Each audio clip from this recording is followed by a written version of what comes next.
Hello everyone, कैसे हैं आप लोग। सबका पढ़ाई अच्छा चल रहा है और अच्छा चलना भी चाहिए, एग्जाम पास आ रहे हैं।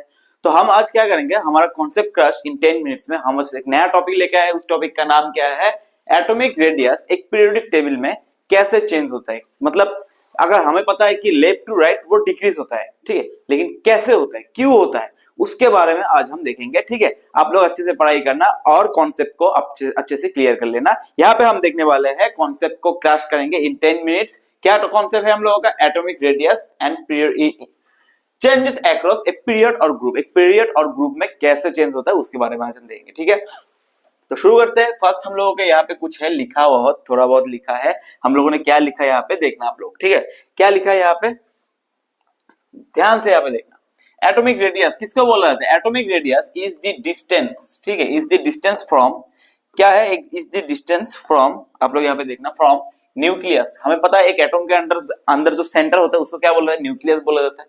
न्यूक्लियस ऑफ एन एटॉम, एक एटॉम का न्यूक्लियस से to its outer most electron, उसका आउटर मोस्ट शेल पे जो इलेक्ट्रॉन है, या फिर आउटर मोस्ट शेल को ही मान लेते हैं। आउटर मोस्ट शेल और आउटर मोस्ट इलेक्ट्रॉन एक ही बात है। आउटर मोस्ट इलेक्ट्रॉन और न्यूक्लियस के बीच का जो डिस्टेंस है उसको क्या बोला जाता है, एटॉमिक रेडियस। ठीक है, हमें पता है एटॉम एटॉम देखने में कैसा होता है, एक सर्कुलर शेप टाइप होता है। ठीक है, अभी यहाँ पे देखना, इसका एक क्या होता है, सेंटर को हम क्या बोलते हैं, न्यूक्लियस। तो रेडियस किसको बोलते हैं, एक सर्कल का जो फिक्स डिस्टेंस होता है उसको हम रेडियस बोलते हैं। ठीक उसी तरह इसका न्यूक्लियस से आउटर मोस्ट शेल में जो डिस्टेंस होता है उसको क्या बोला जाता है, एटॉमिक रेडियस।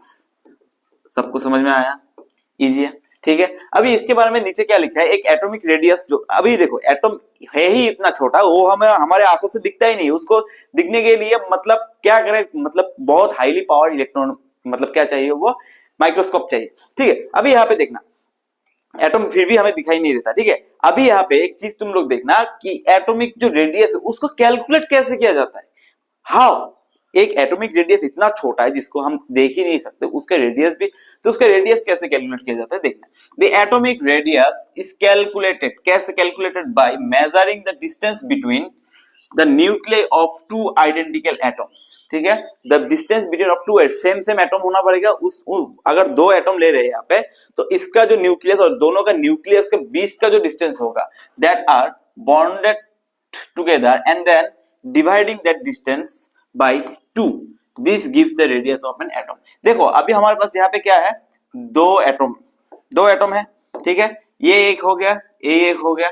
ठीक है, अभी इसका न्यूक्लियस से इसका न्यूक्लियस का डिस्टेंस जो होगा वो हम निकाल लेंगे। The distance between two atom identical atoms का न्यूक्लियस का डिस्टेंस जो होगा उसको हम निकाल लेते हैं। निकालने के बाद ये पूरा आ गया, यहाँ पे कितना था, 2, हमें चाहिए कितना, 1 का रेडियस चाहिए। तो हम इसको क्या करेंगे, इस डिस्टेंस को हम क्या करेंगे, 2 से डिवाइड कर देंगे, 2 से डिवाइड कर देंगे, divided by, they are dividing that distance by 2। 2 से डिवाइड करने के बाद 1 का एटॉमिक रेडियस आ जाता है, और ऐसे ही एटॉमिक रेडियस कैलकुलेट किया जाता है। ठीक है, दो आइडेंटिकल सेम सेम, अभी ऐसा नहीं है तुम एक हाइड्रोजन ले लो ऑक्सीजन ले लो, नहीं होगा, ऑक्सीजन का साइज बड़ा है, हाइड्रोजन का साइज छोटा है।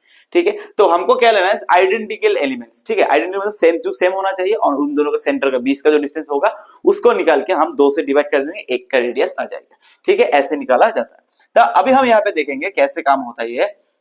आप लोग यहाँ पे देखना, यहाँ पे आप लोग देखना, क्या, the atomic radius generally decreases as you move across a period from left to right on the periodic table. तुम किसी भी पीरियोडिक टेबल में, मतलब अगर पीरियोडिक टेबल में तुम लेफ्ट टू राइट ऐसे मूव कर रहे हो, ठीक है, you are moving from left to right, then the atomic radius will decrease होता है।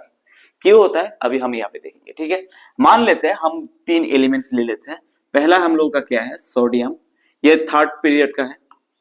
ठीक है, थर्ड पीरियड का एलिमेंट है। अभी यहाँ पे देखना तुम, सोडियम। दूसरा हम थर्ड पीरियड के एलिमेंट्स और क्या लेंगे, मान लेते हैं मैग्नीशियम, और लास्ट में क्या होता है, आर्गोन आता है। आर्गोन नहीं लेते हैं हम, क्या लेंगे, क्लोरीन लेते हैं। 3 ऐसे मोटा मोटा हमने ले लिया। ठीक है, अभी यहाँ पे देखना, सोडियम का एटॉमिक नंबर क्या है, 11, मतलब इसका प्रोटॉन कितना है, इसका प्रोटॉन भी 11 है, और इलेक्ट्रॉन भी कितना है, 11 है। हो गया।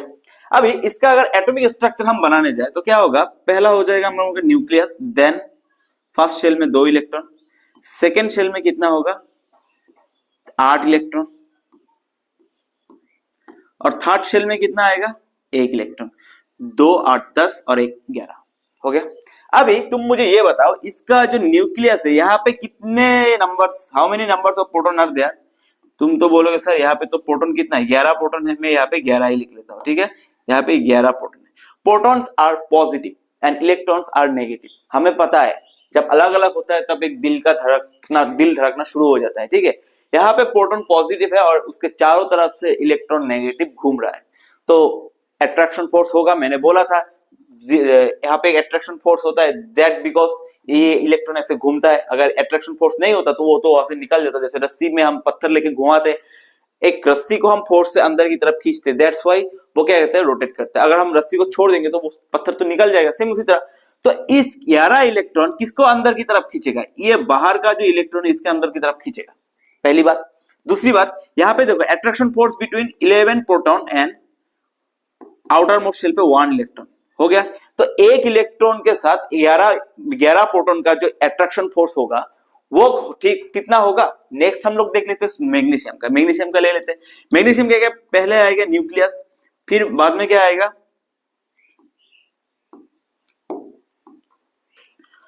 आएगा, मैग्नीशियम का 12 प्रोटॉन है, मैं 12 लिख रहा हूं। 2 प्रोटॉन आएगा, 2 इलेक्ट्रॉन, फिर सेकेंड शेल में 8 इलेक्ट्रॉन, 8 हो गया 8।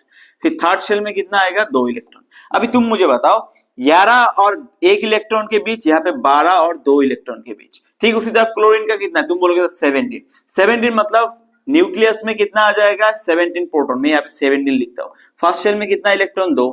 सेकेंड शेल में कितना इलेक्ट्रॉन, 8। थर्ड शेल में कितना इलेक्ट्रॉन, 7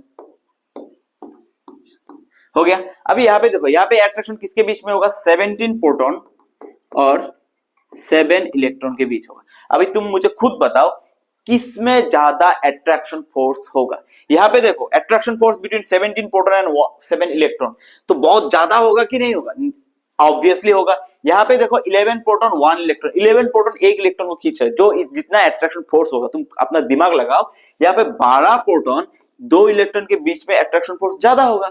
तो अगर अट्रैक्शन फोर्स ज्यादा हो रहा है तो ये जो बाहरी शेल में जो इलेक्ट्रॉन है वो क्या होगा, अंदर की तरफ ऐसे खींचा चला आएगा, अंदर की तरफ ऐसे खींचा चला आएगा। आएगा कि नहीं आएगा, जब अंदर की तरफ ऐसे खींचा चला आएगा तो इसका साइज छोटा बनने लग जाएगा। इसका साइज जितना था इस पे जितना अट्रैक्शन फोर्स है इससे यहाँ पे थोड़ा ज्यादा है। ज्यादा अट्रैक्शन फोर्स मतलब ये थोड़ा साइज में थोड़ा अंदर की तरफ आ जाएगा, तो इसका साइज और इसका साइज, इससे इसका साइज डिक्रीज होगा। फिर इधर आओ, इसमें और ज्यादा अट्रैक्शन फोर्स मतलब और ज्यादा साइज छोटा हो जाएगा, तो साइज छोटा हो जाएगा, attraction force increases, size decreases. तो अट्रैक्शन फोर्स इंक्रीज हो, साइज डिक्रीज। तो ये मैग्नीशियम के कंपैरिजन में क्लोरीन का साइज और छोटा हो जाएगा। दैट मीन्स हम क्या बोल सकते हैं कि लेफ्ट टू राइट अगर हम मूव करते हैं तो एटॉमिक रेडियस क्या होता है, एटॉमिक रेडियस डिक्रीज होता है। भले ही एटॉमिक नंबर इंक्रीज हो लेकिन एटॉमिक रेडियस डिक्रीज होता है। Why, because the attraction force between the nuclear proton in the nucleus and the outer most shell electron पे जो इलेक्ट्रॉन होता है उन दोनों के बीच में जो अट्रैक्शन फोर्स होता है वो इंक्रीज होता है। दैट बिकॉज उसका साइज छोटा होने लगता है। आपको समझ में आ गया, इजी है, बहुत ज्यादा इजी है। अट्रैक्शन फोर्स इंक्रीज हो रहा है, साइज छोटा हो रहा है। तो यहाँ पे हम लोगों को पता चल गया कि atomic radius generally decreases as you move across a period from left to right and on the periodic table. अगर पीरियोडिक टेबल में तुम लेफ्ट टू राइट जाओगे तो एटॉमिक रेडियस क्या होने लगता है, डिक्रीज होने लगता है। अभी हम देखेंगे ग्रुप पे क्या होता है, ठीक है। एक ग्रुप पे क्या होता है, in a group moving down a column, एक कॉलम के अगर ऊपर से नीचे की तरफ मूव करोगे on the periodic table, then the atomic radius generally increases. Period में लेफ्ट टू राइट डिक्रीज हो रहा है लेकिन एक ग्रुप में ऊपर से नीचे की तरफ इंक्रीज हो रहा है। हाउ, देख लेते हैं यहाँ पे, ठीक है। हम 3 एग्जांपल ले लेते हैं। लिथियम, उसका नीचे है कौन, सोडियम, उसके नीचे है कौन, पोटेशियम। लिथियम का एटॉमिक नंबर कितना है, 3, दैट मींस प्रोटॉन्स 3 है इसका, इलेक्ट्रॉन कितना है, 3।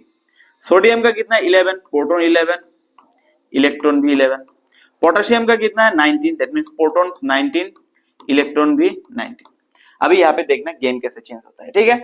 लिथियम का हम बनाते हैं, लिथियम का न्यूक्लियस पे कितना प्रोटॉन होगा, तुम बोलोगे सर 3 मतलब इसका शेल कितना है, फर्स्ट शेल पे तो 2 इलेक्ट्रॉन, सेकंड शेल पे कितना है, 1 इलेक्ट्रॉन, 1 इलेक्ट्रॉन आएगा। दैट मींस लिथियम का नंबर ऑफ शेल कितना है, नंबर ऑफ शेल 2 ही शेल है इसका। फिर नेक्स्ट डाउन नीचे सोडियम आएगा, सोडियम का कितना होगा, प्रोटॉन 11 प्रोटॉन होगा न्यूक्लियस में। फिर फर्स्ट शेल में कितना इलेक्ट्रॉन, फर्स्ट शेल में 2 तुम बोलोगे। सेकंड शेल में कितना, सेकंड शेल में तुम बोलोगे sir 8, okay no problem. Third shell में कितना आएगा, थर्ड शेल में तुम बोलोगे सर 1 ही इलेक्ट्रॉन आएगा। अभी इसका नंबर ऑफ शेल कितना है, तुम बोलोगे 3।